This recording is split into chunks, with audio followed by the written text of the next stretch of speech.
오늘 욥기 19장의 말씀은 욥의 대답입니다. 무엇에 대한 대답입니까?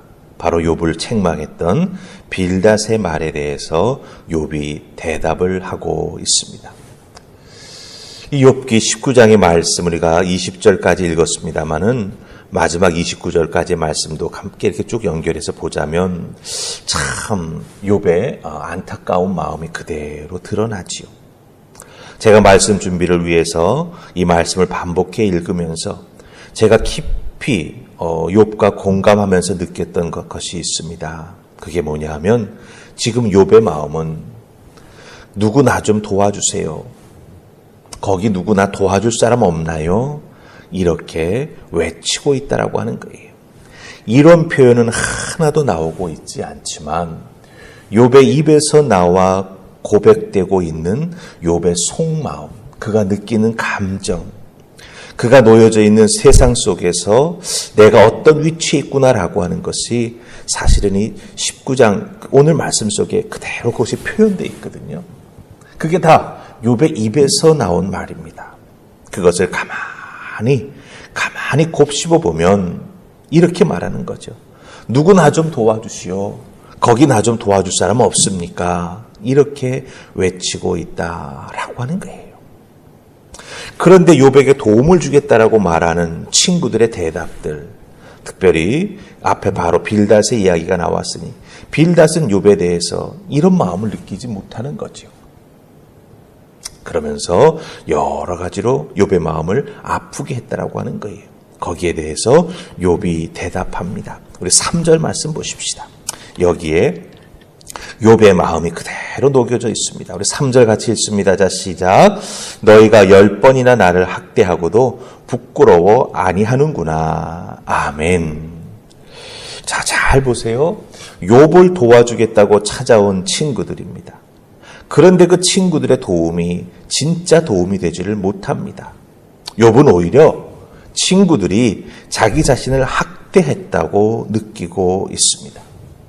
3절 보았지요. 몇 번이나 학대했다고 되어 있습니까? 10번이나 학대했다고 말합니다. 여기서 10번이라고 하는 것은 하나, 둘, 셋, 넷 이런 식으로 횟수를 의미하는 게 아닙니다.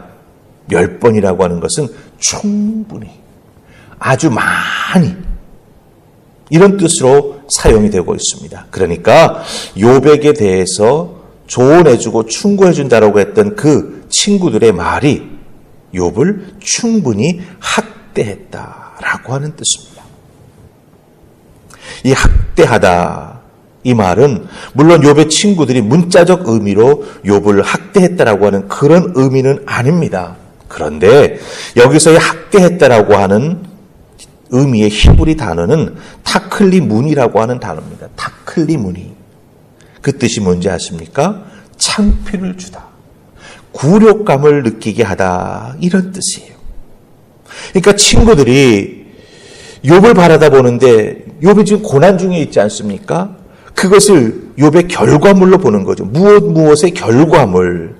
고난이 그 욥의 무엇 때문에 만들어진 생겨난 결과물이라고 하는 거예요. 그런데 욥은 자기 자신이 잘못한 게 없고 난 하나님 말씀 지키기 위해 최선을 다했다라는 식으로 말하며 하나님을 원망합니다. 그러니 친구들이 욥의 그 고난의 결과물을 보면서 이건 분명 친구들은 우리도 알지 못하는 숨겨놓은 원인과 이유가 있다. 그것이 바로 욥이 지금 겪고 있는 고난이 대가가 되는 것이다. 바로 숨기고 있는 죄가 있다 생각을 하고 욥을 죄인처럼 취급하고 죄인을 취조해서 그 이유를 알려고 하듯이 욥을 때로는 다그쳤다라고 하는 거예요. 이것을 그대로 겪고 있는 번갈아 친구들이 그런 식으로 욥을 대하니 욥의 느낌은 무엇입니까? 이들이 나를 정말 학대하는구나. 나에게 굴욕감을 주는구나. 내 마음을 알지도 못하면서 겉으로 드러난 고난을 결과물로만 보면서 나에게 이런 창피를 주는구나. 이렇게 욥이 느끼고 있다라고 하는 것이죠. 그러니 모든 것이 욥에게 있어서는 이중고입니다. 고난도 그렇지요. 친구들의 시선도 그렇지요. 친구들이 그렇다면 주변 사람들의 시선은 말할 것도 없겠지요. 몰 이회와 그에 따른 정말 욥을 대하는 태도가 참으로 욥을 힘들고 어렵게 하고 있다라고 하는 거예요. 결국 누구나 좀 도와주세요. 도와줄 사람 없나요? 이렇게 외치는 욥에게 친구들은 이런 도움의 소리를 듣지 못하고 오히려 계속 정죄하고 잘못됐다라고 이렇게 욥에게 말해주고 있다라고 하는 것이죠. 근데 여기서 끝난 것만이 아닙니다. 욥이 더 힘들어하는 것이 있습니다. 사실은 욥이 더 힘들어하는 것은 이 모든 것이 그러니까 친구들의 몰 이해뿐만 아니라 그 다음에 우리가 쭉 읽어내려간 본문 속에 보면 14절 이하에 보면은 욥과 사람들과의 관계가 다 끊어지고 단절됩니다. 잘 아는 사람들이 욥을 모르는 사람처럼 대합니다. 이렇게 되는 것이 하나님께서 이렇게 모든 관계를 막고 계시다라고 욥이 느끼고 있어요. 이것 때문에 욥이 더 힘들어합니다. 친구도 그렇고 늘 가까이서 보고 지내던 사람들도 욥을 전혀 모르는 낯선 사람처럼 대하고 있다라고 하는 거예요. 이걸 욥이 느끼고 있는 것이죠. 그렇기 때문에 욥은 더 힘들어하고 있다라고 하는 거예요. 우리 8절 보십시다. 왜 욥이 이런 느낌을 갖게 되었을까? 우리 8절 다 찾으셨습니까? 같이 읽습니다. 시작. 그가 내 길을 막아 지나가지 못하게 하시고 내 앞길에 어둠을 두셨으며. 아멘. 이 8절에서 그가라고 할 때 이 그가 누굽니까? 욥의 친구입니까? 아닙니다. 하나님입니다. 하나님께서 내 길을 막아 내가 지나가게 못하게 하셨고 내 길에 어둠을 두셔서 내가 앞길을 분간하지 못하게 만드셨다. 이렇게 말하고 있는 것입니다. 특별히 길을 막다라고 하는 이 표현은 성서에 나와 있는 문자적인 뜻을 보자면 사람이 다니는 길에 벽을 세운다라고 하는 뜻을 가지고 있어요. 여러분, 세상 사람들이 살아가며 다니는 길 그 한가운데 담을 쌓는 법이 어디 있겠습니까? 그런데 지금 욥은 자기가 가는 그 길마다 골목마다 담이 세워져 있다라고 하는 거예요. 하나님이 의도적으로 욥이 나 앞으로 나아가지 못하도록 좌절시키고 계시다라고 하는 것을 욥이 지금 느끼고 있다라고 하는 것이죠. 즉 이것을 한마디로 이야기하면 무엇입니까? 하나님께서 철저하게 욥을 홀로 있게 만드셨다라고 하는 거예요. 친구들이 왔지만 위로받지 못해요. 이것도 결국은 홀로 있게 만드시는 거죠. 함께 살았던 사람들도 욥을 제대로 인정해주지 않고 바라다보지도 않고 반응하지도 않습니다. 욥은 여기서 하나님이 나를 이렇게 홀로 있게 만드시는구나 라고 느끼는 거예요. 왜 그럴까요? 과거 욥의 주변에는요, 사랑하는 가족들이 있었고요, 또한 든든한 친구들, 함께 삶을 살아가는 수많은 사람들이 언제나 욥 주위에 모여 있었습니다. 그런데 하나님이 이 모든 관계를 다 끊으시고 사람의 관계를 끊으셨을 뿐만 아니라 더군다나 하나님도 욥을 만나주고 계시지 않는다라고 하는 거예요. 그러니 이 고독감, 사람과의 관계에서 느끼는 외로움, 하나님이 만나주시지 않으니 고아처럼 버려졌다 느끼는 이런 감정은 욥을 점점 깊이 병들게 하는 거죠.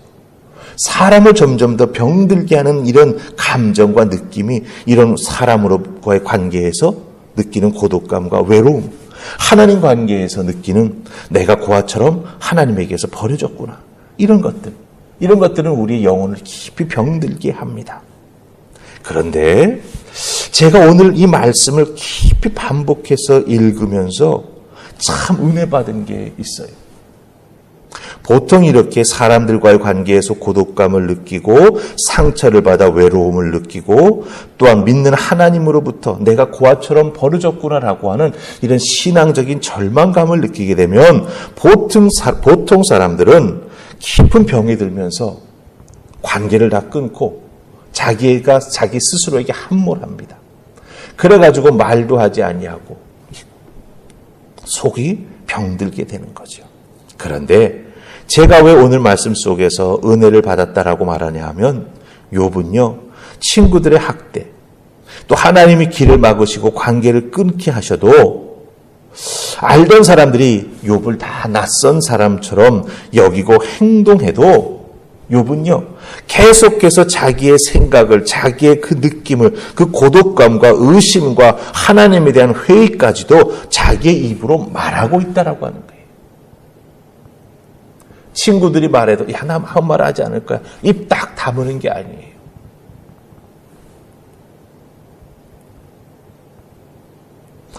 말을 하지 아니하고 오히려 속에 그런 답답함과 고독함과 외로움과 버려짐 당했다라고 하는 그런 느낌을 계속해서 곱씹고 속에서 담아두고 있으면 더 위험해집니다. 여러분 생각해 보세요. 어떻게 우리가 이 10길 물속은 알아도 한 길 사람 속은 모른다고 하잖아요. 어떻게 우리가 만나는 사람을 다 이해할 수 있고 더군다나 우리가 하나님을 다 이해할 수 있겠습니까? 그러니 답답해지는 경우가 참 많지요. 그런데 욥은 그런 답답함을 계속해서 담아두지 아니하고 쏟아내고 있다라고 하는 거예요. 이게 바로 욥이 버틸 수 있는 참으로 중요한 영적인 도구가 되었다라고 하는 겁니다. 담아두면 고이게 되면 사실은 크게 우리가 상함을 더 입게 된다라고 하는 것이죠. 오늘 말씀을 준비하면서 생명의 삶, 그 큐티의 묵상 에세이가 나왔습니다. 그걸 쭉 읽다가 딱 두 문장이 제게 와 닿았습니다. 첫 번째 문장은 이겁니다. 우리는 천국을 믿기에 그곳을 향해서 걸어가는 것이지 천국에 대해 다 알기에 걸어가는 것이 아니다. 이런 말이 있어요. 그 다음에 또 한 문장이 있습니다. 우리의 인생길이 직선이 아니라 곡선일지라도 하나님의 손길은 반드시 우리 삶 속에 드러난다. 이 문장이 있습니다. 사실 우리도 직선길로 가고 싶지요. 천국을 향해 다 알지는 못하지만 믿기 때문에 그렇죠? 우리는 그 길을 향해서 걸어가고 있는 것이죠. 그러나 그 걸어가는 과정 속에 곡선의 길이 나타나지요. 예상치 못했던 사건, 사고, 때로는 영적인 고난과 시험이 닥치기도 합니다. 이게 곡선이죠. 돌아가는 길입니다, 사실은. 그러나 먼 길 돌아가는 곡선길에도 하나님의 손길은 반드시 우리들의 삶에 임한다라고 하는 거예요. 그렇기 때문에 이 곡선, 빙 돌아가는 길을 가는 동안 욥처럼 말해야 합니다. 쏟아내야 합니다. 담아두지 마시기 바랍니다. 하나님 앞에 나와 되든 안 되든 떠드세요. 느낌을 그대로 쏟아놓으세요. 또 친구가 혹은 믿음에 함께 신앙생활하는 우리 성도들이 내 마음 다 이해하지 못해도 믿을 만한 믿음의 사람을 찾아가서 이야기하세요. 그것이 나를 버티게 하는 것이고 그것이 결국은 나를 살리게 하는 것이 됩니다. 왜? 그렇게 말하는 과정 중에 하나님께서 깨달음의 은혜를 주셔요. 욥도 결국은 깨닫습니다. 그런 의미에서 여러분 한 분 한 분 정말 다 사람들이 나를 이해 못하고 때로는 나를 창피 주는 것 같은 느낌도 있지요. 하나님께서 모든 것을 다 막고 끊으시는 것 같은 그런 정말 고아처럼 버려진 느낌을 우리가 받을 때도 있습니다. 그러나 거기에 매몰되기 시작하면 헤어나오지 못합니다. 말 같지 않아도 합리적이지 않아도 논리적이지 않아도 때로는 신앙적인 것 같지 않지만 그럼에도 불구하고 하나님께 쏟아놓으세요.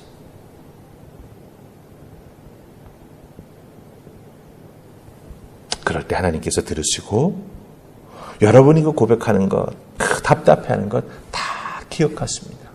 그리고 정말 우리가 일어서야 할 때, 그렇죠? 정말 회복해야 할 때, 그 터닝 포인트가 되는 그 시점, 그 상황, 그 환경에서 하나님께서 손 내밀어 깨우쳐 주시고 우리를 다시 세워주신다라고 하는 것 꼭 기억하시고, 여러분들 곡선길이라 할지라도 하나님의 손길은 반드시 우리들의 삶에 나타납니다. 꼭 기억하시고 하나님 앞에 소망의 끈 놓지 아니하고 무엇이든지 하나님 앞에 말하며 쏟아놓고 나아가는 여러분들 되시기를 주님의 이름으로 부탁을 드립니다. 우리 기도하십시다. 좋으신 하나님, 오늘 욥의 모습 속에서 얼마나 답답할까, 얼마나 아플까. 그가 느끼는 감정 우리가 다 헤아리기 어렵지만 그럼에도 한 가지 느끼는 것은 욥이 이 모든 것을 그저 마음속에만 가다두고 있지 않구나. 이 감정, 이 느낌, 이 아픔을 그대로 마음속에 가다두었다면 그것이 얼마나 욥을 더욱더 힘들고 아프게 했을까. 욥을 완전히 병들게 할 수도 있었는데 욥은 그것을 모아놓지 아니하고 쏟아놓는구나. 쏟아놓을 수 있음도 은혜이구나 라고 하는 것을 발견합니다. 하나님, 혹시 우리 하늘 파편께 속해 있는 믿음의 식구들 중에 인생이 힘들고 어려운 모든 것을 담아두고 있는 자들이 있습니까? 그저 견디려고만 하는 자들이 있습니까? 우리 인간의 인내가 무엇을 얼마만큼 더 견딜 수 있겠습니까? 우리의 능력이 얼마나 되기에 모든 것을 다 담아둘 수만 있겠습니까? 하나님 앞에 나아가 쏟아놓게 하시고 흘러가게 하시고 때로는 잊어버리게 해달라고 하나님 앞에 기도하면서 이 시간을 지혜롭게 이겨나가는 하나님의 사람들 다 될 수 있도록 하나님 긍휼을 베푸시고 이끌어 주시옵소서. 오늘도 우리들의 삶의 자리에서 하나님 주신 은혜에 함께 동행해 움직여 나아가는 우리가 되기를 소원하옵고 예수님 이름으로 기도하옵나이다. 아멘.